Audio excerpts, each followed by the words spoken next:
आज हम लोग जो है पॉलिटी का सेट नंबर 4 करेंगे। Set number 4।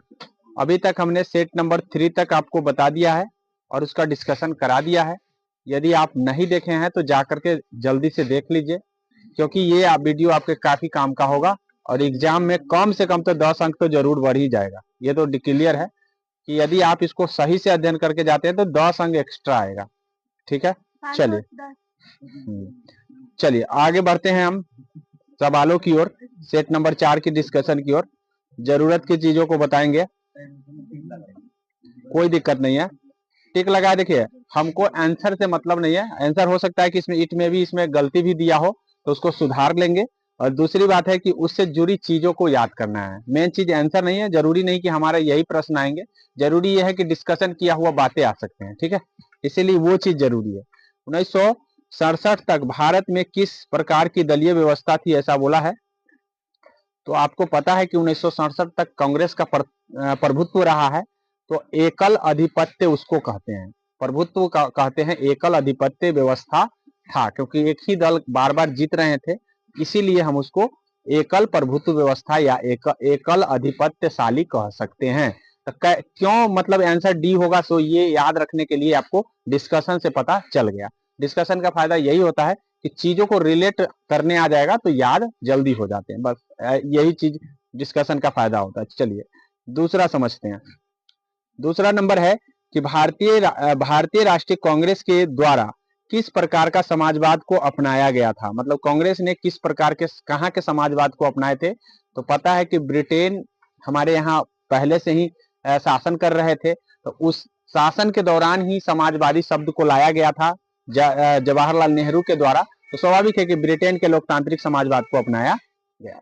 राइट आंसर इसका बी हो जाएगा। क्यों हुआ मैंने बता दिया। चलिए तीसरा क्या है, भारत के किस राज्य में कम्युनिस्ट पार्टी को सत्ता में आने को सर्वप्रथम अवसर कब मिला। मतलब किस राज्य को और कब मिला, ये चीज बोला गया है। तो ये दूसरे आम चुनाव जब हुए थे 1957 को, पता है कि 51 से 56 में। ठीक है, उसके बाद है 57 यहाँ दे रखा है, हालांकि 56 सही होना चाहिए। दूसरे चुनाव में जो है ना इस पार्टी को मिला था, कम्युनिस्ट पार्टी को जो है ना सत्ता में आने का मौका मिला था। चलिए, भारत के प्रथम गैर कांग्रेसी प्रधानमंत्री सबको पता है 1977 में आया था और मोरारजी देसाई के नेतृत्व में आया था। ये कई बार हो चुका है तो आपको ये याद ही हो गए होंगे। ये जनता पार्टी की सरकार से जीते थे और इसके आगे चल करके बीजेपी 1980 में बन गया था। तो इतनी बात आपको ध्यान रखना। चलिए, निम्नलिखित में से किसे वामपंथी पार्टी की कोटि में रखा जा सकता है। मतलब वामपंथी पार्टी को किसको रखा जा सकता है। तो कम्युनिस्टों को वामपंथी कहा जाता है, इस बात को ध्यान रखेंगे। भारतीय कम्युनिस्ट पार्टी को वामपंथी के नाम से जाना जाता है। संविधान सभा में प्रारूप समिति के अध्यक्ष तो कई बार हो चुके हैं, भीमराव अंबेडकर। ठीक है, जिसको बाबा साहेब अंबेडकर कहते हैं, ये प्रारूप समिति के अध्यक्ष थे। टोटल 7 सदस्यीय कमेटी थी, इस बात को भी ध्यान रखना है। और प्रारूप समिति जो इसमें जो पेश किए गए थे, जवाहरलाल नेहरू के द्वारा उद्देश्य प्रस्ताव को पेश किया गया था, इस बात को ध्यान रखना। भारतीय नागरिकों को कितने मौलिक अधिकार है। एक आता है मौलिक अधिकार, एक आता है मौलिक कर्तव्य। ठीक है, तो कर्तव्य की संख्या 11 है वर्तमान में। ठीक है, और मौलिक अधिकारों की संख्या 6 है, कर्तव्यों की संख्या 11 है, इस बात को ध्यान रखेंगे। लेकिन जैसे ही मूल संविधान कह देगा आपको मूल संविधान, तो यहाँ पे हो जाएंगे 7 और यहाँ पे हो जाएंगे 0। मूल संविधान में कर्तव्य नहीं थे। और उसके बाद है कि ये जो कर्तव्य की संख्या जोड़े गए थे वो 1976 में 42 नंबर संविधान संशोधन हुआ था, उस समय जोड़ा गया। चलिए, उसके बाद बोला है भारतीय संविधान को पूर्ण रूप से किस दिन अपनाया गया था। तो ये 26 जनवरी 1950 को अपनाया गया था, इस बात को ध्यान रखेंगे।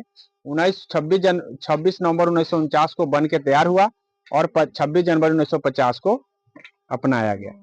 संविधान के किस भाग को जर्मनी से लिया गया है।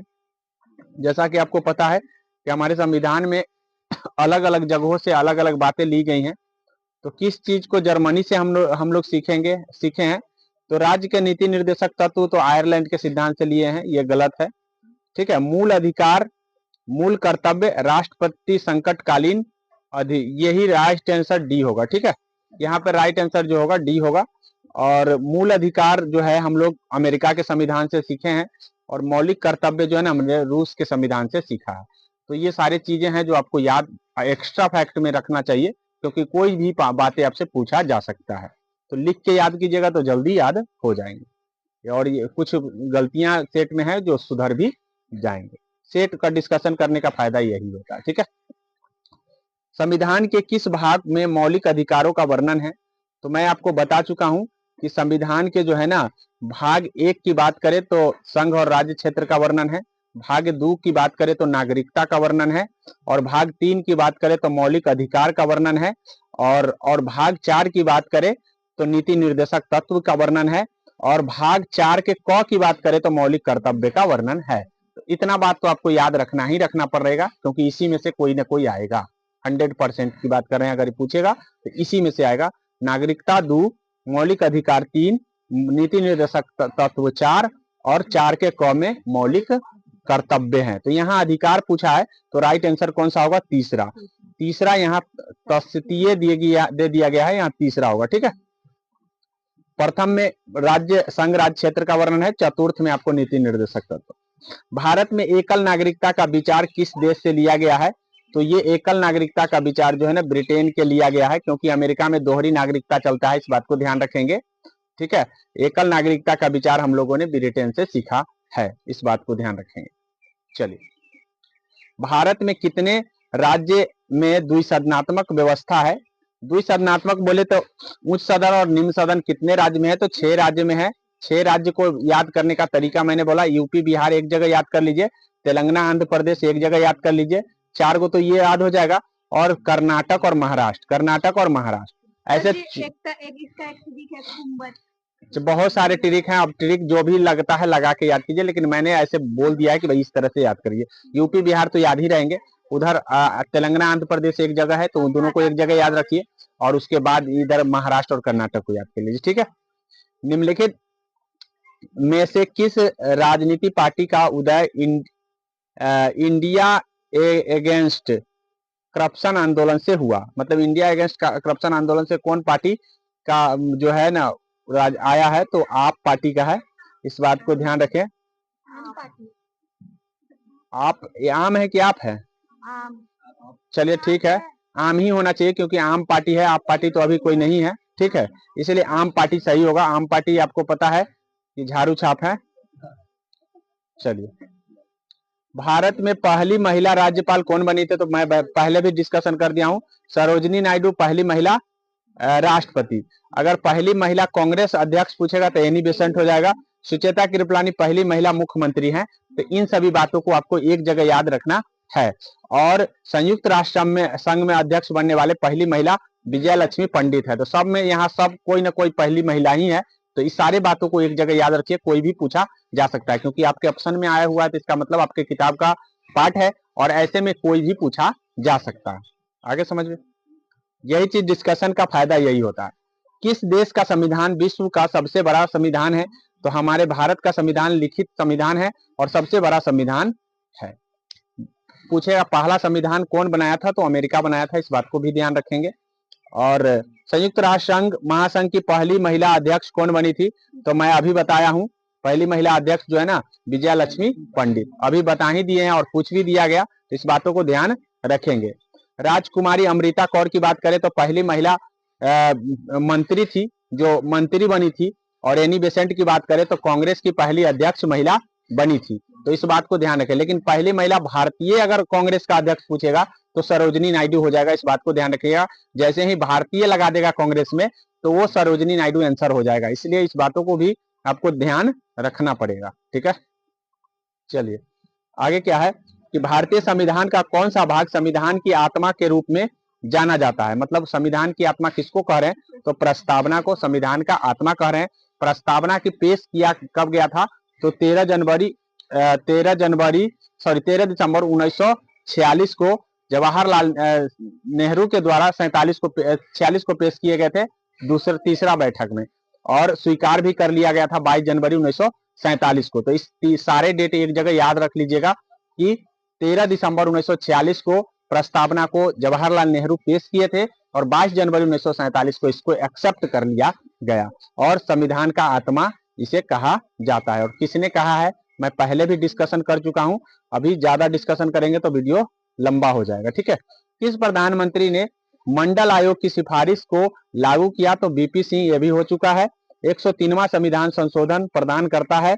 तो 103वां संविधान संशोधन जो है ना, ईडब्ल्यूएस से संबंधित है। इकोनॉमिक बैकवर्ड जो है ना, इकोनॉमिक रूप से पिछड़े लोगों के लिए ये बनाया गया 103वां संविधान संशोधन आया है, जिसमें 10% आरक्षण दिया गया है। किनको? फॉरवर्ड को। इस बात को ध्यान रखना है कि जो पिछड़े हुए हैं पैसा से, उनको उनके लिए नौकरी में 10% आरक्षण दिया है। कौन? 103वां संविधान संशोधन। तो इस तरह से आपको ध्यान रखना है, आर्थिक रूप से कमजोर वर्ग के लिए आरक्षण दिया गया, ठीक है। चलिए, उसके बाद विकास के साथ न्याय किस पंचवर्षीय योजना में लाया गया? तो 5वीं पंचवर्षीय योजना न्याय की बात करता है। और स्वतंत्र भारत के प्रथम उप प्रधानमंत्री की बात करें तो ये सरदार पटेल जी थे उप प्रधानमंत्री, और प्रधानमंत्री की बात करें तो जवाहरलाल नेहरू थे। तो इतनी बात भी ध्यान रखना है। कौन सा संविधान संशोधन? नगरीय स्थानीय स्वशासन से संबंधित है। तो नगरीय स्थानीय स्वशासन का मतलब पंचायत से संबंधित है। तो पंचायत से 73वां, शहर से 74वां। इस बात को ध्यान रखेंगे, कई बार हो चुका है, इसलिए इसको ध्यान रखना जरूरी है। चलिए आगे देखिए, विजुअल है, देख लीजिए एक बार मोबाइल पर। भारत में पहला नगर निगम कब स्थापित हुआ है? तो भारत में पहला नगर निगम जो है 1668 में 88 में स्थापित हुए हैं। और राज्यसभा के सभापति कौन होते हैं? तो उपराष्ट्रपति जी होते हैं राज्यसभा के सभापति। इस बात को ध्यान रखेंगे।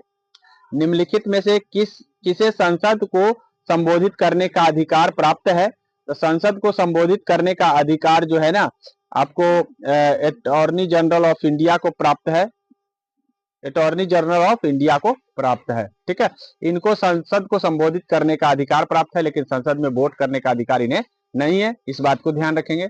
ऐसा भी पूछा जा सकता है कि किसे संसद में मतलब संबोधित कर सकते हैं लेकिन वोट नहीं दे सकते हैं, तो ऐसे अटॉर्नी जनरल ऑफ इंडिया, ठीक है। आगे देखिए, उसके बाद आगे है कि अनुच्छेद 371 किस राज्य से संबंधित है? तो सभी को पता है कि जम्मू कश्मीर 71 है, 71, एक मिनट, इसका जो हो जाएगा आपका नागालैंड से संबंधित होगा, ठीक है। 71 जो है ना, नागालैंड को विशेष राज्य, विशेष चीज से दर्जा दिया गया है। ऐसे इसमें आंसर क्या दिया देखिए, तो नागालैंड को भी विशेष दर्जा दिए गए हैं, ठीक है। और चलिए आगे देख लीजिए, किसकी सलाह पर किसी राज्य के विधान परिषद को समाप्त किया जा सकता है? मतलब कौन सलाह करेगा तो राज्य का विधान परिषद को खत्म कर दिया जाएगा? विधानसभा, विधानसभा देखिए, विधान परिषद है। विधानसभा रहता तो राज्यपाल हो जाता, लेकिन ये विधान परिषद है। अब विधान परिषद उच्च सदन होता है, और उच्च सदन कभी भंग नहीं होता है। इस बात को ध्यान रहे। उच्च सदन एक अस्थायी सदन होता है, जैसे राज्यसभा। राज्यसभा को भी भंग नहीं होता है, जिस तरह से लोकसभा भंग होते हैं, राज्यसभा भंग नहीं होते। उसी तरीके से विधानसभा भंग होते हैं, लेकिन विधान परिषद भंग नहीं होते हैं। तो इसीलिए यहाँ पे राइट आंसर जो हो जाएगा डी हो जाएगा, इनमें से कोई नहीं। लेकिन विधानसभा रहता तो राज्यपाल आपका आंसर हो जाता, ठीक है। राज्यपाल नहीं, क्या है, किसके सलाह पर? तो सलाह देते मुख्यमंत्री के सलाह पर, जो है किसके सलाह पर? राज्य के विधान परिषद को। तो मुख्यमंत्री के सलाह पर ऐसा किया जाता है, लेकिन करते कौन है? राज्यपाल। और देश में होता तो प्रधानमंत्री के सलाह पर राष्ट्रपति, प्रधानमंत्री के सलाह पर तो वो लोकसभा के लिए है। इतना बात ध्यान कर लीजिए, ठीक है। आगे क्या है? आगे बोला है कि धन विधेयक प्रस्तुत किया जाता है। तो सबको पता है लोकसभा का अधिकार दिया गया है धन विधेयक को। 14 दिन के भीतर राज्यसभा को पारित करना होता है, नहीं पारित करता है तो अपने पारित हो जाता है, ठीक है। लेकिन साधारण विधेयक होगा तो 6 महीना के भीतर राज्यसभा को पारित करना पड़ता है। अगर 6 महीना के भीतर नहीं पारित किया गया तो उसको असफल, मतलब वो विधेयक पास नहीं हुआ माना जाता है। लेकिन धन विधेयक में ऐसा नहीं होता है, धन विधेयक में 14 दिन के भीतर राज्यसभा को पारित करना होता है, नहीं तो अपने आप पास हो जाता है। इस बात को ध्यान रखना। चलिए अब उसके बाद बोला किस संस्था के पास संविधान की व्याख्या करने के अधिकार है। मतलब संविधान का व्याख्या कौन कर सकता है, तो संविधान की व्याख्या सर्वोच्च न्यायालय कर सकते हैं। इस बात को ध्यान रखें, जिसको हम न्यायिक पुनर्वलोकन कहते हैं। इसका अधिकार किसके पास है, तो इसका अधिकार सर्वोच्च न्यायालय के पास है। पंचायती राज शामिल है, तो पंचायती राज शामिल आपको पता है कि राज्य सूची का ये विषय है पंचायती राज, क्योंकि राज्य के अंदर है पंचायती राज। राज्यसभा धन विधेयक को कितने दिन तक रोक सकती है, तो मैं अभी बताया हूं 14 दिन तक रोक सकती है। ठीक है, 14 दिन तक उसके पास पावर है, उसके बाद अपने आप वो पारित हो जाता है। निम्नलिखित में कौन सी सीमित राजनीति के अपराधीकरण के अध्ययन के लिए गठित किया गया, तो अपराधीकरण के लिए, सीमित राजनीति के अपराधीकरण के लिए आपको है दिनेश गोस्वामी, निर्वाचन से संबंधित है, दिनेश गोस्वामी समिति को गठित किया गया था। चुनाव के लिए आदर्श आचार संहिता कौन जारी करता है, तो चुनाव आयोग जारी करता है। कौन, आदर्श संहिता मतलब आचार संहिता जिसको हम कहते हैं, वो कौन जारी करता है, तो चुनाव आयोग जारी करते हैं। शून्य काल किससे संबंधित है, तो शून्य काल जो है ना संसद में होता है।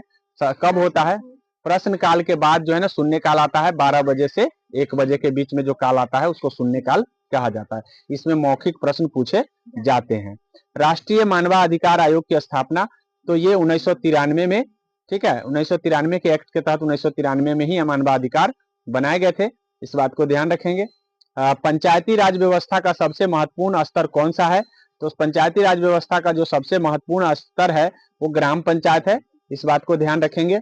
और निम्नलिखित में से लेकिन सबसे उच्च कौन होता है, तो जिला परिषद में होता है। इस बात को ध्यान रखें। लेकिन सबसे महत्वपूर्ण ग्राम पंचायत है, सबसे निचला स्तर है। इस बात को ध्यान रखेंगे। सबसे ऊपर का स्तर जिला परिषद होता है। ठीक है। निम्नलिखित में से किस राज्य में पंचायती राज संस्थाएं नहीं है, मतलब कहां पर पंचायती राज नहीं चलते हैं, तो मैं आपको बता दूं कि मिजोरम में जो है, मिजोरम में पंचायती राज नहीं है, बाद बाकी मिजोरम अन्य जगह हैं। और भारत के अंतिम रेल बजट कब प्रस्तुत किए गए थे, तो भारत के अंतिम रेल बजट जो है ना 2017 में पेश किए गए थे। 2017 के बाद जो है ना रेल बजट खत्म करके अब सब एक के जगह बजट पेश होने लगे हैं। इस बात को ध्यान रखेंगे। तो 17 में रेल बजट जो है ना बंद कर दिया गया, तो अंतिम बार वही ना पेश होगा। अंतर्राष्ट्रीय मानवाधिकार दिवस कब मनाते हैं, तो कई बार हो चुके हैं। 10 दिसंबर को हम लोग अंतर्राष्ट्रीय मानवाधिकार दिवस मनाते हैं। भारत में चुनाव आयोग का गठन कब हुआ था, तो चुनाव आयोग का गठन जो है ना 1950 में हुए थे। चुनाव आयोग का गठन 1950 में हुए हैं। इस बात को ध्यान रखेंगे। इसमें अगर 52 दिया है तो गलती है, एक बार सर्च कर लीजिएगा। इसे मेरे बातों पर भरोसा ना हो तो एक बार सर्च कर लीजिएगा। ठीक है। सुरक्षा परिषद के अस्थायी सदस्य के कार्यकाल कितने दिनों का होता है, तो अस्थायी जो है ना मतलब नॉन परमानेंट हुआ। नॉन परमानेंट 2 वर्ष के लिए आते हैं, परमानेंट हमेशा के लिए रहते हैं। इस बात को ध्यान रखेंगे। तो परमानेंट में एबीसी को फाड़ दो, याद रखिए। ठीक है। और निम्नलिखित में कौन संयुक्त राष्ट्र संघ के एजेंसी नहीं है, तो संयुक्त राष्ट्र संघ की एजेंसी आपको ध्यान रखना है कि इसमें जो है ना यूनेस्को, यूनिसेफ, WHO, WTO, तो यूनिसेफ जो है ना संयुक्त राष्ट्र संघ की एजेंसी नहीं है, बाद बाकी यूनेस्को है। ठीक है। अगर बात कर लेते हैं इसका मुख्यालय का, तो ये न्यूयॉर्क में है। इसका यूनिसेफ का मुख्यालय फ्रांस में है, और यूनिसेफ नहीं, इसका मुख्यालय न्यूयॉर्क में है। इसका मुख्यालय आपका है फ्रांस में। इसका मुख्यालय जेनेवा में है, इसका मुख्यालय जेनेवा में। दोनों सभी का मुख्यालय पूछा जाता है। मुख्यालय ध्यान रखेंगे, जितना आपके ऑप्शन में है सब आपके लिए इंपॉर्टेंट है, क्योंकि यहाँ पे जो भी सेट में बनाए गए हैं वो एक एक शब्द आपके लिए इंपॉर्टेंट है, इसलिए हर चीजों पर हम डिस्कस कर रहे हैं। ठीक है। संयुक्त राष्ट्र महासभा की बैठक वर्ष में कितना होती है, तो वर्ष में 2 बार होती है। इस बात को ध्यान रखेंगे। निम्नलिखित में से किस राज्य में विधान परिषद नहीं है, तो मैं अभी बताया हूं कि 6 राज्य में है, जिसमें से राजस्थान में आपको नहीं है। बाद बाकी मैं एक बार फिर चर्चा कर रहा हूँ। यूपी बिहार एक जगह याद कीजिए, तेलंगाना आंध्र प्रदेश एक जगह याद कीजिए, महाराष्ट्र कर्नाटक एक जगह याद कीजिए। 3 जगह 3 जोड़ा बना लीजिए, याद हो जाएगा। ठीक है। चलिए आगे देखिए। पहला गुट निरपेक्ष आंदोलन बेलग्रेड में हुआ था, पता है। भारत की संसद में शामिल कौन है, तो भारत के संसद में 3 शामिल है। एक तो लोकसभा, एक तो लोकसभा है, एक राज्यसभा है, और एक राष्ट्रपति है, राष्ट्रपति। तो इस तरह से 3 को शामिल है। तीनों कहाँ दिए गए हैं, तो डी में दिए गए हैं। डी आंसर आपका हो गया। ठीक है। किस संविधान संशोधन द्वारा संविधान में मौलिक कर्तव्य जोड़ा गया था। तो मैं अभी चर्चा किया हूं कि 42 नंबर के संविधान संशोधन हुए थे, उस समय 10 मौलिक कर्तव्य जोड़े गए थे। बाद में चल करके 86 नंबर का संशोधन हुआ, फिर एक जोड़ दिया गया। टोटल कुल अभी 11 है, इस बात को ध्यान रखेंगे। सारी बात मैंने बता दिया है, ठीक है। 44वें संविधान संशोधन जो हुआ था 1978 में हुआ है, इस बात को ध्यान रखेंगे। और इस समय जो है ना कई बदलाव देखने को मिला था। अब उतना बदलाव चर्चा करेंगे तो बहुत लंबा होगा वीडियो। लद्दाख केंद्र शासित प्रदेश कब बना है? तो 2019 में जो है ना लद्दाख को केंद्र शासित प्रदेश बना दिए गए। हालांकि 2020 होना चाहिए, 19 में तो घोषणा हुई थी, 2020 होना चाहिए। आंसर क्या है आप लोग एक बार देख लीजिएगा। मेरे ख्याल से मैंने जो बताया है यह डी आंसर होना चाहिए। शीत युद्ध के दौरान सी दिया हुआ है तो घोषणा वाला दे दिया गया होगा 19 में, ठीक है। शीत युद्ध के दौरान तख्ती के कितने केंद्र थे? तो 2 केंद्र थे, एक सोवियत संघ, एक अमेरिका। भारतीय संविधान संघीय व्यवस्था में किसे अधिक शक्ति मिला हुआ है? तो ज्यादा शक्ति केंद्र सरकार को मिला हुआ है। सुरक्षा परिषद में कितने अस्थायी सदस्य होते हैं? तो मैं अभी बताया हूं कि टोटल 15 होता है। 15 में से 10 गो नॉन परमानेंट और 5 गो परमानेंट। परमानेंट जो है ना एबीसी को फाड़ दो है, और 10 गो नॉन परमानेंट कहीं से आते रहते हैं 2 वर्ष में, ठीक है। भारत सॉरी, इनमें कौन गुट निरपेक्ष आंदोलन से संबंधित नहीं है? तो सुकर्नो थे, मार्शल टीटो थे, पंडित नेहरू थे, यासर अराफत नहीं थे। इस बात को ध्यान रखेंगे। वैश्वीकरण का सामान्य अर्थ क्या है? तो वैश्वीकरण का सामान्य अर्थ है ध्रुवीकरण, ठीक है। वैश्वीकरण का सामान्य अर्थ है ध्रुवीकरण, ठीक है। चलिए आगे देख लीजिए। 54 नंबर में क्या कहा है? दलित पैंथर्स नामक संगठन किस राज्य में हुआ था? ठीक है, मेरे ख्याल से ये आंध्र महाराष्ट्र भी हो सकता है, क्योंकि वहां दलित बना था, दलित दल बने थे, तो इसलिए महाराष्ट्र भी हो सकते हैं। कांग्रेस के युवा तुर्क के रूप में किसे जाना जाता है? तो के कामराज को मेरे ख्याल से जाना जाता है, के कामराज को, ठीक है। और डॉक्टर श्यामा प्रसाद मुखर्जी किस दल से नेता थे? तो जनसंघ से थे, ठीक है, भारतीय जनसंघ जिसको कहते हैं। 1956 में भारत में राज्य के पुनर्गठन का आधार क्या था? तो भाषा के आधार पर राज्य का पुनर्गठन किया गया था, ठीक है। उसके बाद भारत में कुल कितने संघ शासित हैं? तो वर्तमान में 8 है। तृतीय पंचवर्षीय योजना का काल जो है आपको पता है, पहला 51 से 56, दूसरा 56 से 61 और तीसरा 61 से 66, ठीक है। सर्वप्रथम किस राज्य में ने महिलाओं को पंचायत में 50% आरक्षण दिया? तो अपने बिहारी बाबू दिए थे, नीतीश, पलटू बाबा या पलटू चाचा। अच्छा, उसके बाद तेलंगाना आंदोलन किस राज्य में से समझ, अच्छा ये पूछा जाएगा, पलटू चाचा जब दिए थे तो 2006 में दिए थे। कितना दिए थे? 2006 में। इस बात को भी ध्यान रखेंगे, ठीक है। तेलंगाना आंदोलन किस राज्य से संबंधित है? तो तेलंगाना आपको उत्तर प्रदेश में नहीं होगा, आंध्र प्रदेश राइट आंसर होगा। इसका गलत आंसर दिया है। अंतर्राष्ट्रीय न्यायालय में कितने न्यायाधीश होते हैं? तो अंतर्राष्ट्रीय न्यायालय में 15 न्यायाधीश होते हैं। जिस तरह सुरक्षा यूएनओ में 15 सदस्य है, उसी तरीके से यहाँ 15 न्यायाधीश होते हैं। दूसरी दुनिया से किससे क्या आशय है? तो दूसरी दुनिया जो था वो आपका, पहला दुनिया अमेरिका था और दूसरी दुनिया कम्युनिस्ट था, ठीक है। कम्युनिस्टों का कहा जा सकता है, रूस तो रूस है नहीं दिया, तो वही ना कम्युनिस्ट वही ना था। तो दूसरी दुनिया सोवियत संघ ना देके कम्युनिस्ट दे दिए, कम्युनिस्ट होना चाहिए। संविधान के किस भाषा को राजभाषा का दर्जा? तो हिंदी को राजभाषा का दर्जा मिला है। और नव निर्माण आंदोलन का नेतृत्व किसने किया था? तो नव निर्माण आंदोलन का नेतृत्व जो है कौन किया है? देखो तो विनोबा भावे, जयप्रकाश नारायण हो जाएंगे। इसका राइट आंसर सही है, नव निर्माण, ठीक है। संयुक्त राष्ट्र संघ का व्यापार एवं विकास सम्मेलन अंकडाट कब बना था? तो 45 में ही बना है। योजना आयोग के अध्यक्ष कौन होते हैं? तो आपको पता है कि प्रधानमंत्री जी योजना आयोग के अध्यक्ष होते हैं। मैं योजना आयोग की चर्चा कर चुका हूं। 1951 में इसकी स्थापना हुई थी और 2014 में इसकी समाप्ति हो गई जब हमारे मोदी जी आ गए। तो और उसके बाद नीति आयोग आ गया 1 जनवरी 1915 को, 2015 से जो है ना नीति आयोग आया। इस बात को ध्यान रखें। निम्नलिखित में कौन सा दक्षिण एशिया देश धर्मनिरपेक्ष राज्य नहीं है? तो धर्मनिरपेक्ष राज्य जो है ना पाकिस्तान नहीं है, क्योंकि पाकिस्तान में इस्लामी चलता है। इस बात को ध्यान रखेंगे।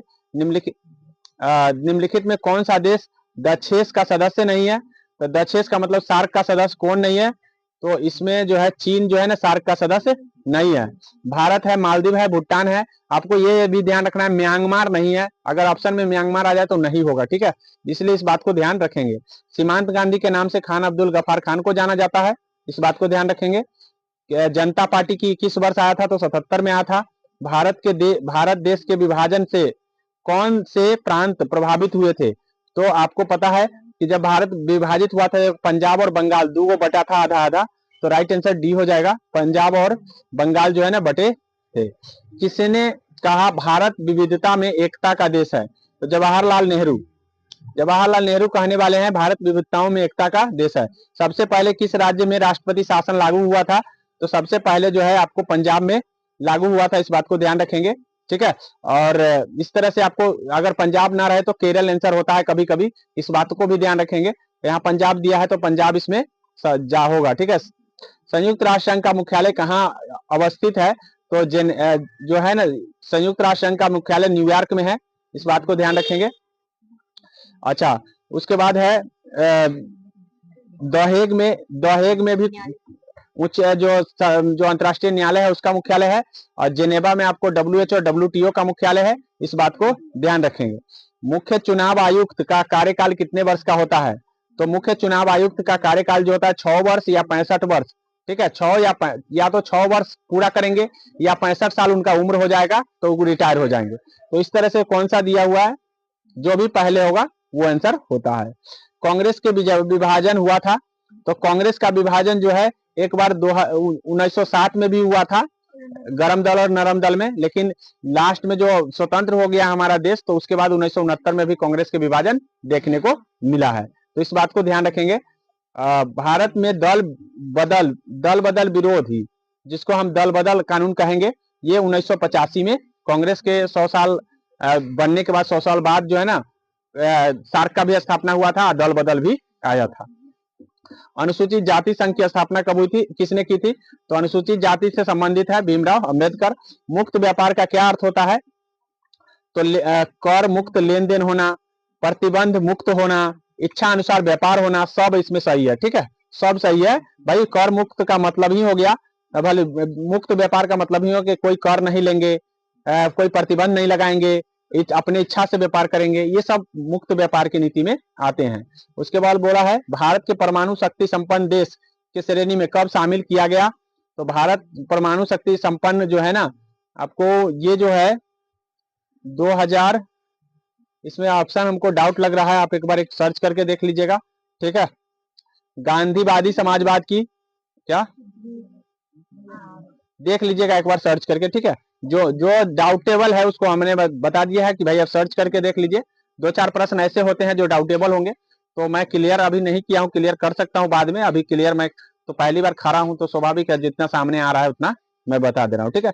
1-2 प्रश्न ऐसे होंगे जो डाउटेबल होते ही हैं, और बड़े बड़े बनाने वाले डाउटेबल बनाते हैं, ये तो खैर सेट बनाने वाला बिहार बोर्ड है। गांधीवादी समाजवाद की स्थापना करना इनमें से किस दल का प्रमुख उद्देश्य था? तो गांधीवादी जो है कौन लाना चाहते थे? जनता पार्टी हो गया, स्वतंत्र पार्टी हो गया, साम्यवादी हो गया, समाजवादी पार्टी हुई होगा, क्योंकि समाजवाद से गांधीवादी आएगा। और 1977 में भारतीय जनसंघ का विलय किस पार्टी में हुआ था? तो जनसंघ जो है ना किसमें विलय हो गए थे? तो इसमें हो गया था 77 में ना जनता पार्टी में विलय हो गया था। जनसंघ जो है ना जनता पार्टी में विलय हो गए थे। आइए हम संविधान के अनुसार पिछड़े वर्ग की पहचान का मुख्य आधार कौन है? तो पिछड़े वर्ग का मुख्य आधार जो है ना जाति, धर्म, सामाजिक, शैक्षणिक, मेन आधार इसमें कौन माना जाएगा पिछड़े होने का? तो सब चीज होगा, ठीक है, इसमें सभी होंगे जो पिछड़े होने का आधार, शिक्षा से पीछा होना, समाज से पीछा होना, धर्म से पीछा होना, जाति से पीछा होना, सब जाति होगा मुख्य रूप से। अच्छा, यहाँ देखिए यहाँ सब है और मुख्य रूप कह दिया है तो जाति भी लगा सकते हैं आप, ठीक है।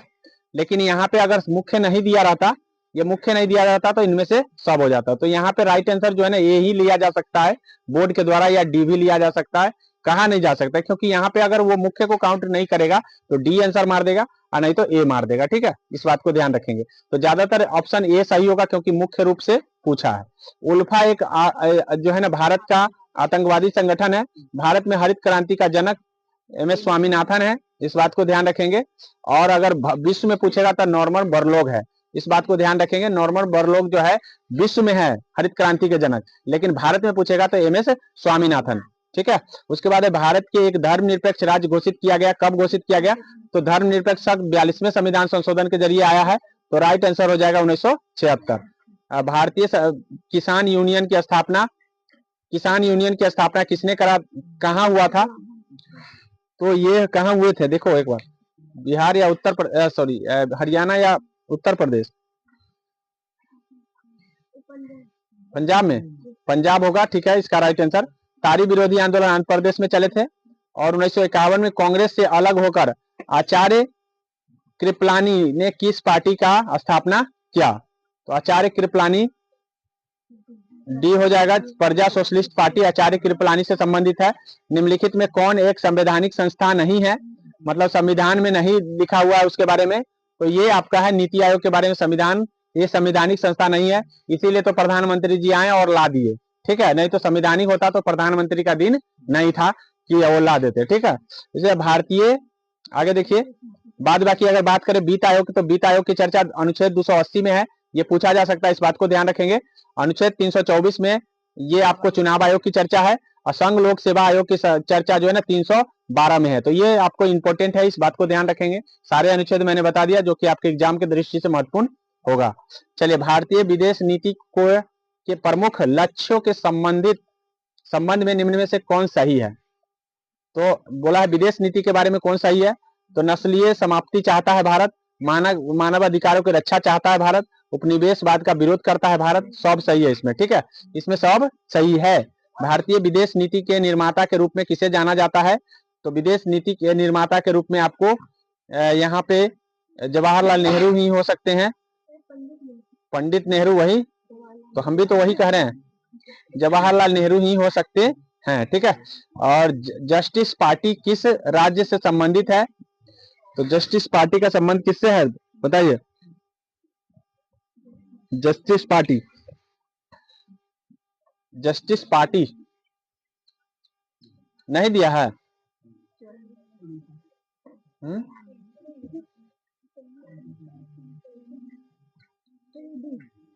मद्रास, एक बार देख लीजिएगा, मद्रास होना चाहिए, लेकिन एक बार सर्च करके भी देख लेंगे। ठीक है, 1974 को बिहार के आंदोलन को किस नाम से जाना जाता? छात्र आंदोलन के नाम से जानते हैं। 74 का जयप्रकाश नारायण के नेतृत्व में। द्रविड़ मुनेत्र करगम के संस्थापक कौन है? तो ये करगम के अन्ना मुर्रे है मेरे ख्याल से।